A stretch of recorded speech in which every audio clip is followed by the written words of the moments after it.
On September 12, 2022, the hip-hop community lost an innovator. A groundbreaking artist with a huge amount of talent in PNB Rock unfortunately met his end on a random day, just being at the wrong place at the wrong time. At the time, getting the news that a multi-platinum rapper was randomly attacked while eating at a chicken and waffles joint in South LA was a shocking development. However, now, over a year since that fateful day that changed everyone's lives involved, new information has come out and basically explained the minutes, hours, and days leading up to PNB Rock's death, and the shocking moves that the killers made to try to hide the evidence from the police. Everything that happened sounds straight out of a CSI Miami type true crime show, but unfortunately this was very real. Man, we gotta get into the last hours of PNB Rock's life and the days that directly followed and what occurred to end up getting the people that killed him arrested, because it's a crazy story and the details just dropped yesterday, man. We're gonna get into that right now, but before we do, I'm gonna need you to like, comment, subscribe. We're gonna run on this video, man. Make sure y'all check out the merch link in the description at staysaferall.com. We're on the road to 10K sub. Make sure y'all tap in. We're gonna get this up.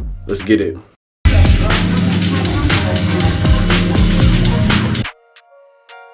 The day that ended PNB Rock seemed like a day where a lot of unfortunate things seemed to add up at the wrong time. PNB Rock, who recently made a move out to LA, was a regular fixture throughout the mainstream and underground scene of LA. His last couple days seemed like they were spent pretty privately with his now infamous girlfriend, documenting their lifestyle all throughout their IG stories. His last couple stories showed that the days before, they were basically doing LA celebrity lifestyle things like dining out, dressing up, going out shopping, you know, usual LA things. Cruising around in a brand new Mercedes Benz with tinted windows. PNB Rock seemed like he'd like to drive around in his own Dolo with no security while flexing all his jewelry and all his stories, which definitely off rip already made him a target. But not to mention, even before this incident, PNB Rock detailed an incident where he had on Melrose, where people were eyeing him and looking at him like he was some type of lick. Unfortunately for him, that incident is almost a foreshadowing for the incident that would eventually take his life. We gotta fast forward to September 12th, 2022, the day after he dropped all those Instagram stories. Apparently, PNB Rock had a meeting with LB, the founder of Runs, a famous California cannabis brand, looking to work on his own strain. On top of being a rapper, he was a big weed enthusiast who was looking to branch out into the cannabis business. LB's warehouse was apparently deep on the east side of South Central. Following PNB's meeting with LB, after definitely smoking hella gas, he was probably hungry and decided to go with his girlfriend to go eat. They decided upon a famous LA staple called Roscoe's Chicken and Waffles to eat. You know, there's a lot of Roscoe's Chicken and Waffles, but he didn't feel right apparently unless he went to the hood location of Roscoe's, because many LA natives say that the best food is at that location on the east side. On top of the fact that he detailed in many other interviews that he basically felt more comfortable being in the hood because that's where he was from. Just so happens that this location is one of the most impoverished parts of Los Angeles, surrounded by several gangs, and he basically stuck out like a sore thumb when he parked his brand new Mercedes sedan in the plaza. He parked his sedan and walked into a restaurant with his girlfriend and sat down to eat, which would be his fatal mistake.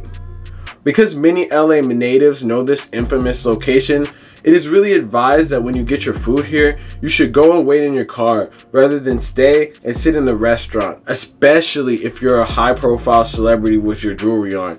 Honestly, it doesn't even really matter where you are in LA. You probably shouldn't be having any type of jewelry on post-pandemic because people are extremely crazy without some type of security.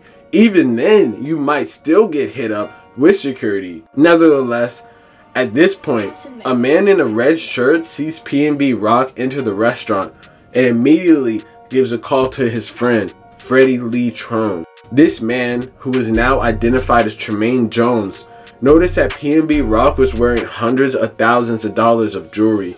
He then lurked outside Roscoe's until Freddie Trone arrived in a black Buick Enclave, prosecutors allege. Freddie Lee Trone parked, came up to the man in red, and spoke with him near the entrance of Roscoe's. He then went back to his car and drove off. Meanwhile, his son armed himself with a handgun and put on a mask and some type of Nike shirt. Freddie Lee Trone dropped the teen off near the strip mall where Roscoe's was located. The boy approached Roscoe's, passed the man in the red, and went inside. As he entered the restaurant, the man in the red began leaving Roscoe's. The teen then approached PNB Rock, who was eating with his girlfriend, Stephanie Sebwangwen, pointed the gun at him and said, "Give me all your jewelry now," charging papers said. He then shot PNB Rock in the chest as PNB was reaching, while the rapper remained seated at the table with his girlfriend. As PNB Rock started falling towards the ground, the teen allegedly shot him twice more in the back, prosecutors said. He then told his girlfriend, "Show me your hands and give me your shit right now. I swear to God, I'll shoot you in the head." He took her watch, then grabbed PNB Rock's jewelry off his body. Freddie Lee Trone then drove into the parking lot outside Roscoe's. His son rushed outside into the car. They fled, went home, parked the car several blocks from their residence, prosecutors allege.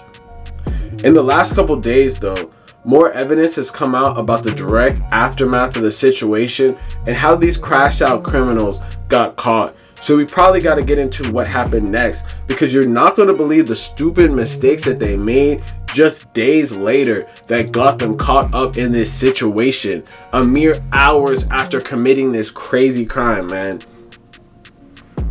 In the most surprising detail to come out of the transcript, authorities claim that Freddie Lee Trone attempted to destroy the alleged getaway car when he purportedly lit his wife's Buick Enclave on fire and fled the scene of the alleged arson in the pre-dawn hours of September 13th, 2022. LAPD officer Matthew Clark testified that surveillance video from the apartment building where Freddie lived with Chantel shows him leaving the premises and walking along 141st Street Place in Gardena, California, dressed in all black with gloves on his hands at 2:28 in the morning, the day after the murder. The video purportedly shows Freddie manipulating something in his hands and the Enclave's taillights activating before he gets into the vehicle, the officer testified. Less than 20 minutes later, at 2:45 a.m., a caller reported the vehicle being on fire at 139th Street near Budlong Avenue, 2 blocks from the Trone's building. A melted gas canister was found at the scene. Clark said Chantel told police her car must have been stolen, but there was no broken glass where she claimed it was last parked, and the vehicle showed no signs of forced entry. Police previously said the suspect vehicle caught on cameras outside of Roscoe's was a black Buick Enclave. See, this is where it slowly starts to come apart. This dude took the time to burn the car, but he burned the car in a big residential neighborhood with a lot of cameras just 2 blocks away from his house, man. That's crazy crash out activity. So Officer Clark said that when he interviewed Chantel 2 weeks after the murder on September 27, 2022, she admitted Freddie had injuries consistent with someone involved in an act in arson. She observed that Freddie had sustained burns to his forearms and legs, officer testified. She took him to receive medical care. During her interview with police, Chantel Trone claimed that the day of the murder, she saw her stepson using a toothbrush to clean a piece of jewelry in her kitchen, Officer Clark testified. Chantel allegedly described the piece as having a large L and a large A, the investigators said. It was later determined that the piece of jewelry was PNB Rock's diamond-encrusted pendant, paying homage to his label New Lane Entertainment, Clark testified. Chantel was also reported that a couple days after the murder, she saw the teen wearing the gold rope chain that had previously attached to the pendant, the officer said. She further told police that the teen was not welcome at the apartment because she previously had found him with multiple pieces of her own jewelry in his pockets, Clark said. Clark testified that a surveillance camera on a church around the corner from Roscoe's captured the Buick Enclave with a paper license plate from a used car dealership. Investigators visited the dealership 2 days after the murder on September 14, 2022, and learned that Chantel Trone purchased the vehicle in 2021. Clark told the court. The owner of the dealership also purportedly told investigators that Chantel and Freddie Trone had visited the dealership again that day, just hours before the investigators, to buy a Jeep Cherokee. The owner said Chantel told her that the Buick had been stolen and burned, so she needed a replacement. Clark testified.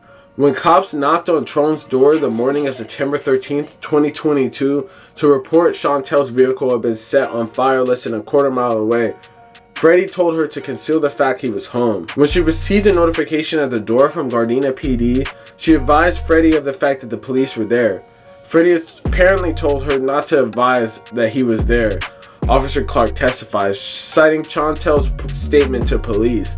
Chantel also reported that Freddie and his son had been whispering throughout the day and that she was suspicious of that, the officer said. Investigators later searched Chantel's phone and found a text message Freddie sent at 4:25 a.m. the day after the murder, saying he had to leave because it was to cool down, Clark told the court. Chantel's defense lawyer argued during the hearing that his client is innocent. Ms. Tron has nothing to do with this crime. She is also a victim. Her car was used without her knowledge, her defense lawyer basically said. All in all, the police were able to use this information all put together to arrest Freddie Tron and his 17-year-old son that basically were allegedly the people that took out this man. I mean, it's not really alleged at this point, and they pretty much saw it all on video on multiple different angles, and it just shows that PNB Rock basically was taken out for no reason, because these people didn't even get away with any of the things that they did. They literally got 2 days later caught up in this whole situation. So this was just the biggest crash out mentality that I've ever seen, but it's not like anything else that you haven't seen in LA. This type of stuff happens all the time. It's just unfortunate that it happened to an artist that was in the wrong place at the wrong time, man. But hey, let me know in the comments what y'all think about this whole situation. Real stay safe shit. You already know what's going on, man. Make sure to like, comment, subscribe. We're on the road to 10K. And tap into the merch link in the description. Peace.